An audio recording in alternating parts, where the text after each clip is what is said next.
Shalom saudaraku yang terkasih dalam Yesus Kristus, kembali kita berjumpa untuk mendengarkan firman Tuhan yang menjadi khotbah pada minggu hari ini. Sebelum kita mendengarkan firman Tuhan, mari kita bersatu di dalam doa.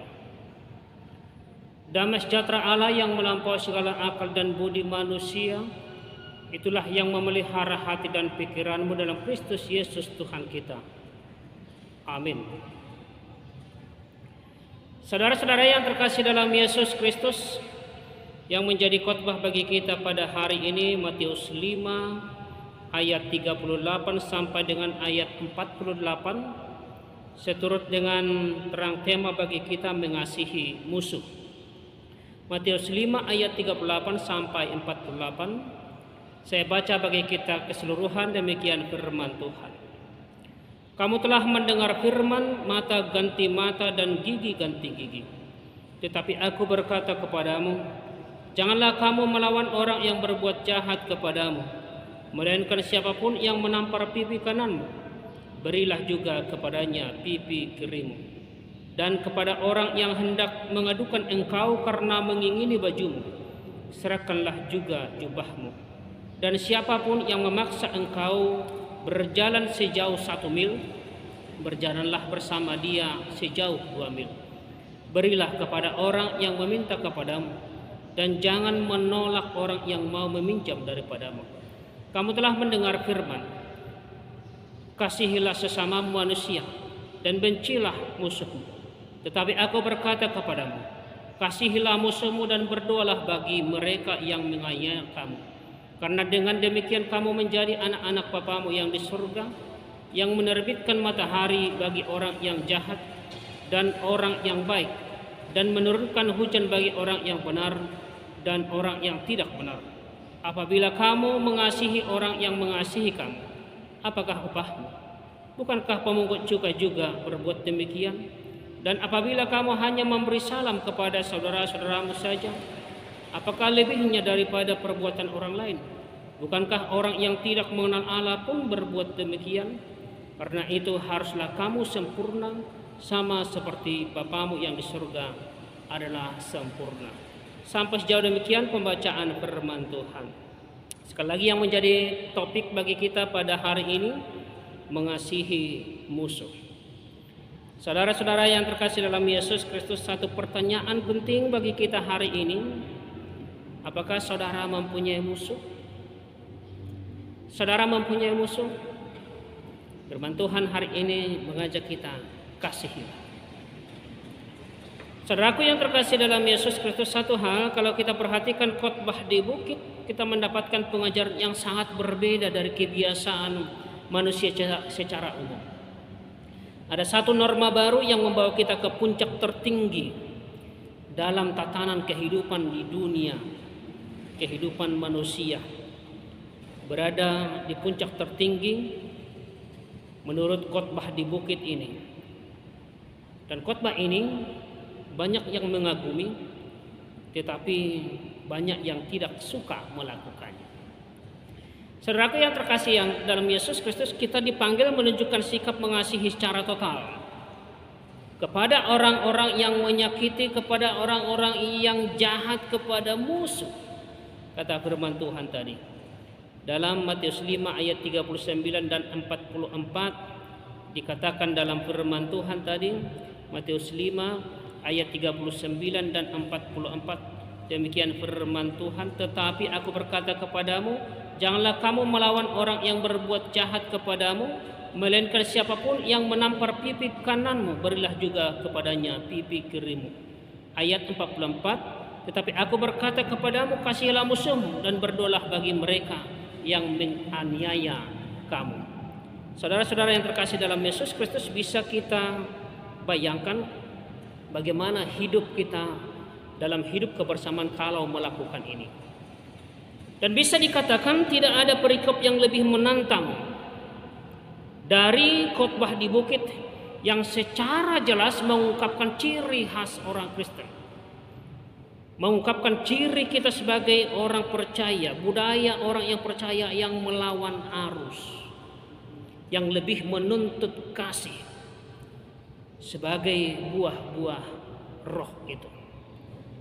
Dalam hal ini Tuhan Yesus menerangkan bagaimana orang yang percaya kepada Tuhan, bagaimana orang Kristen itu bersikap kepada sesama, dan bahkan bagaimana orang Kristen itu bersikap kepada lawan, kepada musuh, yaitu dengan mengasihi.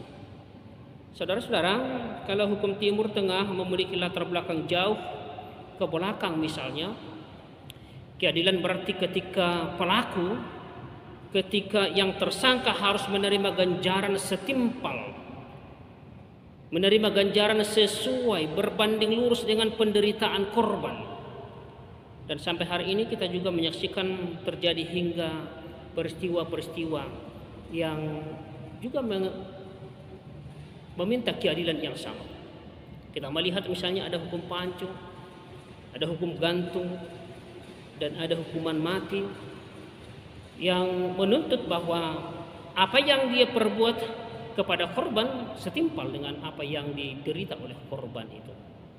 Saudara-saudara, seorang terhukum mati bebas dari tiang gantungan kalau ia sudah mempunyai pengampunan dari keluarga misalnya. Maka kita lihat dalam hukum perjanjian lama, mata ganti mata, gigi ganti gigi, dalam Imamat 24 ayat 20. Tetapi apa dampaknya dalam kehidupan manusia? Apa dampaknya dalam kehidupan kita, saudaraku yang terkasih dalam Yesus Kristus? Sekali lagi, kalau mata ganti mata, gigi ganti gigi, apa yang menjadi dampaknya dalam hidup manusia? Masyarakat membuat patokan dalam peranata sosialnya. Lebih dari situ menjadi olak ukur untuk apa? Untuk membalas dendam. Ini menjadi tolak ukur untuk membalas dendam. Akhirnya balas dendam makin subur, upaya pengampunan tersisih, dan ada pemahaman yang salah, sepertinya tidak salah kalau balas dendam.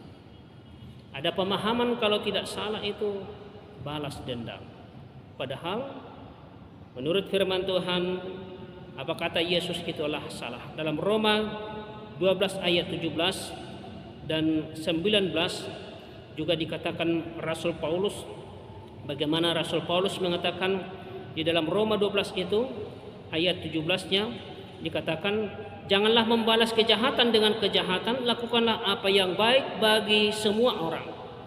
Dalam ayat 19, saudara-saudaraku yang kekasih, jangan kamu sendiri menuntut pembalasan, tetapi berilah tempat kepada murka Allah, sebab ada tertulis, pembalasan itu adalah hakku, akulah yang akan menuntut pembalasan, firman Tuhan. Saudara-saudara yang terkasih dalam Yesus Kristus, dalam perikop yang kita bacakan tadi kita melihat bahwa Yesus memberikan warna yang berbeda. Murid Yesus, orang percaya, orang pengikut Yesus harus tampil beda, mengasihi bukan saja mengasihi temannya, bukan saja mengasihi kawannya, keluarganya, sahabatnya, tetapi mengasihi bahkan musuhnya, lawannya. Yesus menentang sikap pelampiasan dendam yang membuat amarah semakin menjadi-jadi dengan hukum yang baru yang sangat berbeda dari Yesus, Matius 5 ayat 44 sampai 45 tadi yang saya sudah bacakan. Pertanyaannya sekarang, apakah susah melakukannya? Susah? Mungkin susah melakukannya. Untuk itu harus kita menanggalkan ego kita. Untuk melakukannya kita harus menanggalkan ego, lebih dari situ menjadi anak Allah, menjadi anak Tuhan. Kalau mau menjadi anak Tuhan, maka jauhkan, maka lepaskan pembalasan, lepaskan dendam dalam diri kita. Hari ini kita boleh berkata kepada diri kita, kita boleh menyatakan kepada diri kita, aku tetap mengasihimu, kepada orang yang membenci kita. Lepaskan dendam, lepaskan ego itu. Saudara-saudari, mengapa kita harus mengasihi musuh?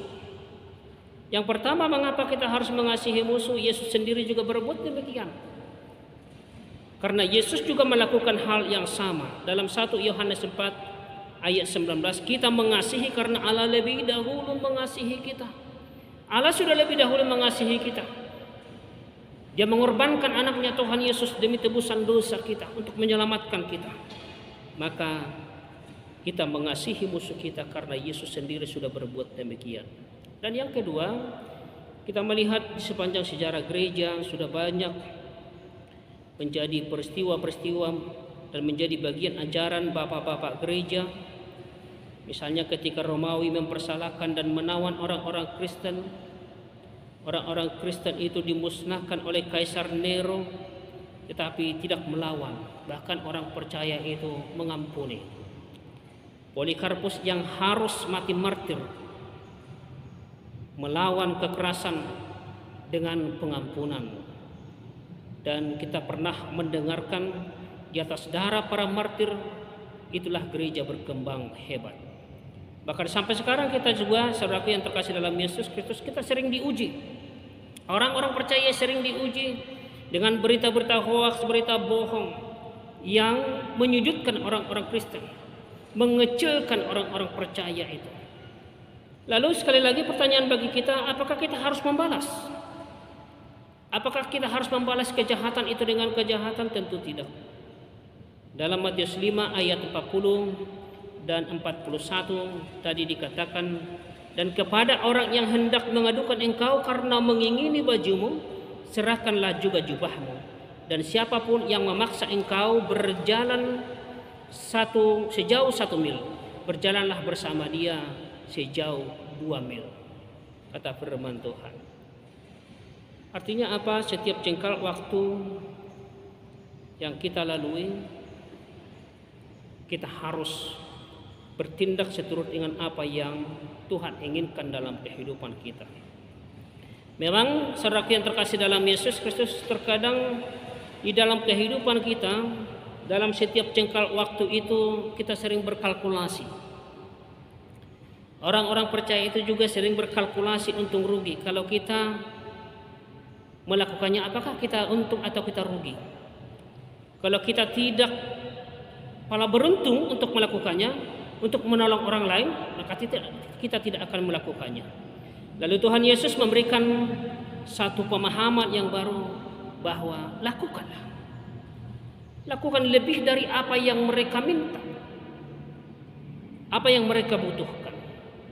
Tuhan Yesus menginginkan orang yang percaya memberikan setiap kehidupan orang percaya menjadi terang dan garam bagi setiap kehidupannya.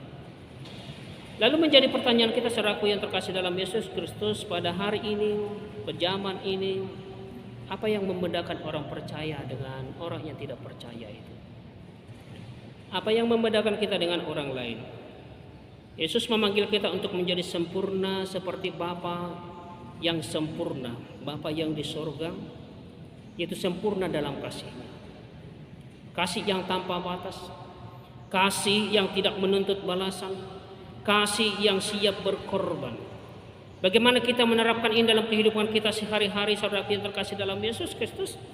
Kasih radikal yang diajarkan oleh Yesus bukan hanya dalam tindakan besar, tetapi dimulai dengan tindakan-tindakan yang kecil, hal-hal kecil, misalnya bersabar dalam menghadapi orang yang menyebalkan, bersabar, tidak membalas dendam dengan kebencian saat kita mungkin dibuli, saat kita difitnah, mengulurkan tangan, mau mengulurkan tangan bagi mereka yang menolak kita. Kita harus mau mengulurkan tangan bagi mereka. Dan di sini Yesus menunjukkan bahwa jalan kasih adalah jalan yang sulit tetapi penuh dengan berkat. Sekali lagi, jalan kasih memang jalan yang sulit tetapi jalan yang penuh berkat.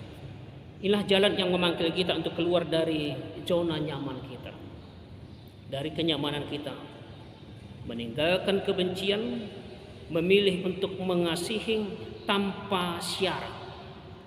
Sekali lagi, mengasihi tanpa syarat. Ini yang membuat kita berbeda, saudara, yaitu yang membuat kita menjadi terang dan garam di sekeliling kita. Maka dengan ini kitalah orang-orang yang terpanggil, orang-orang yang dikasihi Tuhan, karena kita mau mengasihi bukan hanya sesama kita, tetapi bahkan mengasihi musuh-musuh kita, lawan kita.